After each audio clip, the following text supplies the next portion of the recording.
आप हमारे साथ लगातार अनुराग ठाकुर जी जुड़े रहे। बहुत शुक्रिया आपका इस महत्वपूर्ण जानकारी के लिए। यकीनन आप लोगों की ओर से आज जो बजट पेश किया गया है, ये चूंकि दशक का पहला बजट है और इसके जरिए हिंदुस्तान कैसे आगे बढ़ेगा, इसी को लेकर हमने अनुराग ठाकुर से चर्चा की। और इस वक्त हमारे साथ केंद्रीय मंत्री प्रकाश जावड़ेकर जी लाइव जुड़ चुके हैं। प्रकाश जी, बहुत स्वागत है आपका आज तक पर। और आम जनता को आम भाषा में कैसे समझाएंगे, कैसे बताएंगे कि ये आम आदमी का बजट है जो उसकी उम्मीदों पर खरा उतरेगा? प्रकाश जी, पहले तो ये समझाऊंगा मैं कि पूरी दुनिया कोरोना महामारी से त्रस्त है और कोरोना महामारी के संकट से ही निजात नहीं पा रही है, उनकी अर्थव्यवस्था भी चरमरा गई है। लेकिन भारत है कि जिन्होंने कोरोना के खिलाफ की लड़ाई लगभग जीत ली है। वैक्सीनेशन भी बहुत बड़े पैमाने पर शुरू हुआ है और तीसरा, अब अर्थव्यवस्था भी पटरी पर आकर दौड़ने लगी है। तो ये हमारी पहली विशेषता है। दूसरी है, जो कॉमन मैन जिसे कहते हैं, मिडिल क्लास कहो या बाकी भी कहो, तो उसका क्या लगता है?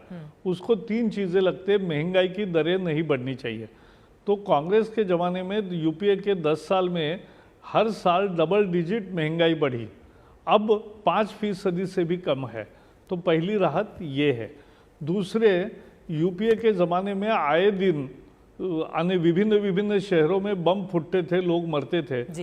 आज नहीं हुआ है 6 साल में। तो ये भी एक बड़ी उपलब्धि है। कानून व्यवस्था में सुधार, माओवादियों की गतिविधियों में कमी आई, आतंकवादियों की गतिविधियों में कमी आई, नॉर्थ ईस्ट शांत हो गया। तो ये भी एक राहत मिली, ये दूसरी है। तीसरी, ईज ऑफ लिविंग बढ़ा। आज दुनिया में सबसे सस्ता डाटा ये भारत में मिलता है, इसलिए डिजिटल इंडिया इतना फास्ट चल पड़ा और इतने डिजिटल ट्रांजैक्शन और जीवन का हिस्सा बन गया। तो ये भी एक ईज ऑफ लिविंग आई। एक सिंपल उदाहरण बताता हूँ। अगर पहले ये नियम था कि पेंशनर जो है उसको हर नवंबर में बैंक में जाकर जिंदा होने का प्रमाण खुद वहाँ जाकर देना पड़ता था। तो कोई विदेश में गया है तो भी नवंबर में उसको लौट के एक दिन बैंक में जाना पड़ता था। अब ये जीवन प्रमाण करके एक आया, करोड़ों पेंशनर्स अब घर में बैठे बैठे अपने जिंदा होने का प्रमाण देते हैं। ये ऐसी इतनी बातें हुई है, उससे लोग खुश हैं और देश, दुनिया में देश का नाम बढ़ा, सीमा सुरक्षित है। तो ये जब होता है तो सामान्य लोगों को यही चाहिए होता है और वो मिला है। सामान्य लोगों को यही चाहिए होता है, लेकिन रोजगार का संकट भी एक बड़ा सवाल है जो सामान्य लोगों से जुड़ा हुआ है, जिस पर लगातार विपक्ष आपको कटघरे में खड़ा कर रहा है। रोजगार के अवसर उपलब्ध कराए जाने को लेकर कोई बहुत बड़ी बात इस बजट में दिखाई नहीं दी, इस तरह के आरोप लग रहे हैं।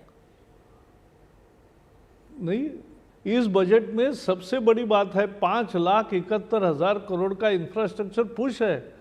मैडम, रोड बनते, रेल बनते, मेट्रो बनती, गैस पाइपलाइन बनेगी, ट्रांसमिशन लाइंस बनेगी, एयरपोर्ट बनेंगे, पोर्ट बनेंगे, बाकी यात्राओं की और टूरिज्म की व्यवस्था बढ़ेगी, तो रोजगार ही रोजगार निर्माण होते हैं। अगर एक उड़ान से 35 नए एयरपोर्ट काम में आने लगे और भी ये विस्तार होगा तो कितनी यातायात बढ़ेगी, कितना टूरिज्म बढ़ेगा, आप समझ लो। मैं एक उदाहरण देता हूँ। शिरडी में हवाई जहाज शुरू हुआ है, दिल्ली से भी हुआ है, मुंबई से भी है, हैदराबाद से भी है। अगर तीनों जगह से हर घंटे एक शिरडी को फ्लाइट भेजोगे तो भी लोगों का बुकिंग ज़्यादा है। ये सच्चाई है। तो लोग आज चाहते हैं लेकिन सुविधा ही नहीं थी। तो जब इंफ्रास्ट्रक्चर पुश मिलता है तो ड्यूरेबल प्रोग्रेस होता है, और ड्यूरेबल प्रोग्रेस जब होता है तब जाके रोजगार परमानेंट भी मिलते हैं, काम करते समय भी मिलते हैं, और ये इंफ्रास्ट्रक्चर कम से कम 50 साल चलता है। और इसलिए this is called durable progress. 1 lakh crore का कृषि इंफ्रास्ट्रक्चर बनता है। आपको बताऊं मैडम कि 1 एकड़ जमीन अगर पानी के अंदर आती है, सिंचाई में होती है, तो 1.5 रोजगार बढ़ता है, 1.5 इतना रोजगार बढ़ता है। तो इतनी करोड़ों एकड़ जब नई जमीन सिंचित होगी तो करोड़ों रोजगार बढ़ते हैं उसी में से। तो ये सब विषय ऐसे हैं कि जिससे रोजगार बढ़ता है, और रोजगार बढ़ाने के लिए ही ये बजट है। ये खर्चा जो मोदी सरकार के ज़माने में होता है वो इसीलिए है। ये किसान को जो महत्वपूर्ण हम बातें पैसे आपने कही। रोकड़े में यकीनन पूरे देते हैं कोरोना काल के वो दौरान हम उसका सब ने देखा था किस तरह से रोजगार का संकट इस देश पर छाया, और जो यकीन आप दिला रहे हैं अगर इसके जरिए हिंदुस्तान आगे बढ़ता है तो यकीनन एक अच्छी खबर होगी। लेकिन यहाँ पर कांग्रेस पार्टी की ओर से कहा गया है विनिवेश को लेकर, खासतौर से बार बार आप पर सवाल उछाले जा रहे हैं। उन्होंने कहा है कि विनिवेश के बारे में बेच खाएंगे सब कुछ, छोड़ेंगे नहीं अब कुछ। बजट 2021 ने गरीब को धोखा दिया, नौकरी पेशा लोगों को धोखा दिया, मजदूर किसान छोटे उद्योगों को धोखा दिया। ये रणदीप सुरजेवाला ने ट्वीट करके निशाना साधा है सरकार पर। ये बेबुनियाद इसलिए है कि अटल जी के, मैंने अभी मेरे पास हेवी इंडस्ट्री पब्लिक सेक्टर दोनों विभाग हैं जी, तो मैंने जानबूझ के अध्ययन किया ढंग से, और अध्ययन में मुझे ये पता चला, और मैं पब्लिक भी करूंगा अभी, कि अटल जी के समय जो उद्योग विनिवेश हुए उन उद्योगों की आज की स्थिति क्या है और भारत सरकार का फायदा हुआ या नुकसान होगा।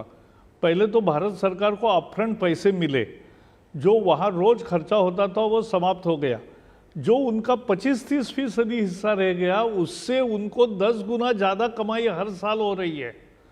वहाँ 10 गुना ज़्यादा रोजगार तैयार हुआ है, वहाँ का उत्पादन बढ़ा है, वहाँ से टैक्स रेवेन्यू बढ़ा है, तो सबका बल्ले बल्ले हुआ है, विन विन सिचुएशन है। तो काय के लिए जो सरकार का काम नहीं है धंधा करना, और वो अधिकारी जिसका पैसा नहीं लगा है वो चलाए, वो उस तरह से नहीं चला सकता जिसका खुद का पैसा लगा होता है जी। और इसलिए ये उद्योगों का सही समय पे विनिवेश करना ये बहुत अच्छी रणनीति है, और उसके सहारे हम देश का भी फायदा करते हैं, आम आदमी का फायदा करते हैं, रोजगार बढ़ता है। तो सब यही उदाहरण है। और ये मैं कहना चाहता हूँ, जैसे आज किसी ने अफवाह बीच में मैंने पढ़ा, कोई कह रहा है कि LIC का विनिवेश हो रहा है, नहीं हो रहा है। LIC तो LIC ही रहेगी, LIC में IPO ला रहे हैं, उसमें शेयर कैपिटलाइज और कर रहे, दैट इज डिफरेंट। बट उसका मतलब ये नहीं कि विनिवेश जिनका होता है वो उद्योग ऐसे कगार पर होते हैं कि अगर 2 साल नहीं किया तो फिर एकदम गड्ढे में जाएंगे। तो उसके बजाय अगर सही समय पे अगर स्ट्रैटेजिक सेल करते हो तो उससे सबका फायदा होता है। तो आपके कहने का ये मतलब है कि विनिवेश को लेकर किसी भी तरह के भ्रम में आने की लोगों को जरूरत नहीं है, सरकार ने बहुत सोच समझ कर ये कदम आगे बढ़ाया है। अब आगे बढ़ते हुए अगला सवाल मैं आपसे महत्वपूर्ण ले लेती हूँ, जिस पर कई बार पूरे देश ने आपको सुना भी ऐसा, वो है किसानों को लेकर। किसान इस वक्त भी डटे हुए हैं, बैठे हुए हैं तमाम बॉर्डर्स पर। आज के इस बजट से उनको बहुत ज्यादा उम्मीदें थी। नहीं, मैं वही बताना चाहता हूँ। पहले तो ये सरकार किसान को समर्पित है। 6 साल में मोदी सरकार ने किसानों के लिए जितना किया उतना 60 साल में नहीं हुआ। अटल जी के ज़माने में सबसे मुख्य मांग जो थी किसानों की, सब 40-50 साल से, कि हमें लाभकारी मूल्य मिलना चाहिए जी। तो लाभकारी मूल्य कैसे तय हो, तो अटल जी ने स्वामीनाथन जी को नियुक्त किया। स्वामीनाथन कमीशन ने 2006 में रिपोर्ट दिया। उन्होंने फॉर्मूला दिया कि कॉस्ट प्लस 50%, लेकिन 8 साल यूपीए के सरकार ने उस पर अमल नहीं किया। मोदी जी ने किया तो आज MSP ज़्यादा मिलने लगी। किसान भी जो आंदोलन में है वो भी मानते हैं कि MSP ज़्यादा मिली, और वो आगे कहते हैं इसीलिए हमें डर है कि MSP खत्म ना हो जाए, ये वो कहते हैं। तो ये पंजाब में जानबूझकर 2-3 पार्टीज अपनी राजनीति के कारण किसानों को इस तरह से गुमराह करने में सफल हुए कि जैसे कोई APMC खत्म होगी, MSP खत्म होगा, मंडी खत्म होगी और सरकारी खरीद खत्म होगी। हमने दिखा दिया, इस साल कानून बनने के बाद भी खरीद ज़्यादा हुई, सरकारी खरीद चालू रही, APMC मजबूत हो रही है। इस बजट में भी APMC को सुधार के लिए पैसा दिया है बहुत सारा, और इनाम भी अच्छा चल रहा है, और MSP भी बढ़ा है, और ज़्यादा धान की खरीद हुई है तो ज़्यादा पैसा किसानों के हाथ में गया है।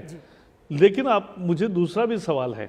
आप देखिए केरल के किसान, केरल, तमिलनाडु, आंध्रा, तेलंगाना, महाराष्ट्र, गुजरात, गोवा, छत्तीसगढ़, मध्य प्रदेश, उड़ीसा, झारखंड, बंगाल, असम, हिमाचल, उत्तराखंड, क्या यहाँ के, और उत्तर प्रदेश का ज़्यादातर हिस्सा, क्या वहाँ के किसान नहीं है? तो वो क्यों नहीं आंदोलन कर रहे अपने अपनी जगह? इसलिए नहीं कर रहे कि किसान के लाभकारी कानून हमने बनाए हैं, उनको ऑप्शन दिया है कि आपको चाहिए मंडी में बेचो, आपको चाहिए बाहर बेचो। हमने उनको संरक्षण दिया है। कॉन्ट्रैक्ट फार्मिंग का कानून तो सभी कांग्रेस के राज्यों में है जी। तो उसको हमने संरक्षण दिया है कि आपकी जमीन कभी नहीं जाएगी। यही बदलाव किया है। तो ये जो किया है ये उनके समझ में आएगा। कल चर्चा है, ये मुझे विश्वास है। आपने कहा कि कल चर्चा है।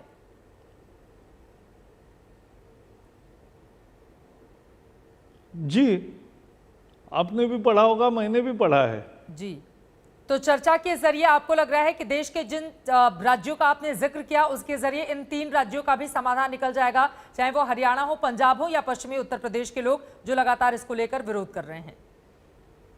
बिल्कुल ठीक है साहब, आगे बढ़ते हुए अब मैं आ जाती हूं। दूसरा एक बात समझिए, जी जी किसानों में जी हाँ नहीं, एक मुद्दा बताऊंगा। किसानों के लिए किसान सम्मान निधि, देखो यूपीए ने 10 साल में केवल एक बार कर्ज माफी का वादा किया और बैंकों में 53,000 करोड़ रुपए जमा किए। हमने अभी तक 1,18,000 करोड़ रुपए दिए हैं, किसानों के खाते में गए हैं, बैंक के खाते में नहीं, और उनके बैंक अकाउंट में गए हैं, उनके पास जमा हो गए हैं। और ये 10 साल चलेगा। हर साल 12 करोड़ लोगों को 6-6 हज़ार रुपये से 72,000 करोड़ रुपए मिलते जाएंगे। तो कहाँ 53,000 करोड़, कहाँ 7 लाख करोड़? ये किसानों को डायरेक्ट मदद है। ये ऐसी योजना आज तक कभी नहीं हुई। किसानों ने 17,000 करोड़ रुपए का प्रीमियम भरा और फसल बीमा में उनको 90,000 करोड़ रुपए का मुआवजा मिला। कितना फायदा है जिनका नुकसान होता है। हाँ, जिनका नुकसान नहीं होता उनका प्रीमियम भरा तो हुआ जाता है, लेकिन इतना कम प्रीमियम है कि वो शिकायत नहीं करते, क्योंकि ये एक इंश्योरेंस है और वो मिलता है। 90,000 करोड़ रुपए मुआवजा मिला है। तो ये मुझे लगता है बहुत महत्वपूर्ण है। तो ऐसे बहुत काम, जैसे नीम कोटिंग यूरिया हुआ, तो नीम कोटिंग से उसको ये तमाम बातें समझ में आएंगी। जल्दी जल्दी कुछ और सवाल है मैं पूछ लेती हूँ, खासतौर से कोरोना को लेकर 35,000 करोड़ का ये जो अलग से प्रावधान किया गया है सर, इसके बारे में मैं चाहूंगी कि प्रकाश जावड़ेकर जी जरूर प्रकाश डालें। इसका मतलब क्या हुआ? क्या देश के सभी लोगों को फ्री वैक्सीन देने की तैयारी कर रही है इस बजट के जरिए सरकार? देखो, सरकार हर स्टेज पे इसके बारे में जो घोषणा है वो करती जाएगी, लेकिन हमने एक देखा कि अभी दुनिया का सबसे ज्यादा टीकाकरण 35 लाख टीका लग चुका है अभी तक, और वो हेल्थ वर्कर्स को लगा है और वो कंप्लीट फ्री दिया है। और वो वैक्सीन बनाने वाले दोनों उद्योगों से, वो प्राइवेट है उद्योग, और उनसे सरकार ने परचेस किया और परचेस करके लोगों को फ्री में दिया। लेकिन ये अलग अलग ग्रुप के लिए अलग अलग नीति भी हो सकती है, तो इसलिए उसका राह देखना ज़्यादा अच्छा है। मेरा मानना है कि 35,000 करोड़ में वैक्सीन के लिए जो सारी मैकेनिज्म तैयार किया, कोल्ड स्टोरेज लास्ट माइल तक ले गए, हजारों जगह पर जिस तरह से फ्रीज और ये पहुंचाए, उसके लिए भी तो पैसा लगता है ना। ये वैक्सीन के ट्रांसपोर्ट के लिए जिस तरह से मैकेनिज्म तैयार किया, उसको भी पैसे लगता है। जी, एक बहुत छोटा सा जवाब आपसे चाहूंगी, ये मेरा आखिरी सवाल है, आपको कहीं और भी जाना है। अब चुनावी राज्यों में और खास तौर से जो गैर बीजेपी शासित राज्य हैं, इस बजट में उन पर ज्यादा जोर दिया गया है। नहीं, ये सच नहीं है। आप अगर बजट डिटेल देखोगे तो पूरे 28 राज्यों को अलग अलग प्रोजेक्ट्स दिए गए हैं। ये सच नहीं है। वो हम हर नज़र चुनावी नज़र से देखते हैं, वो सही नहीं है। ठीक है, बहुत शुक्रिया प्रकाश जावड़ेकर जी आज तक से जुड़ने के लिए और ये महत्वपूर्ण जानकारी देने के लिए। तमाम मुद्दों पर प्रकाश डाल रहे थे केंद्रीय मंत्री प्रकाश जावड़ेकर को आपने सुना, उन्होंने कहा कि ये देश का बजट है जो सबकी जिंदगी की बेहतरी के लिए भारत सरकार लेकर आई है। आगे हमारे साथ होंगे बाबा रामदेव, उनके साथ करेंगे हम खास चर्चा आज के इस बजट को लेकर, लेकिन उसके पहले नजर शाम 7:30 बजे की हेडलाइंस पर।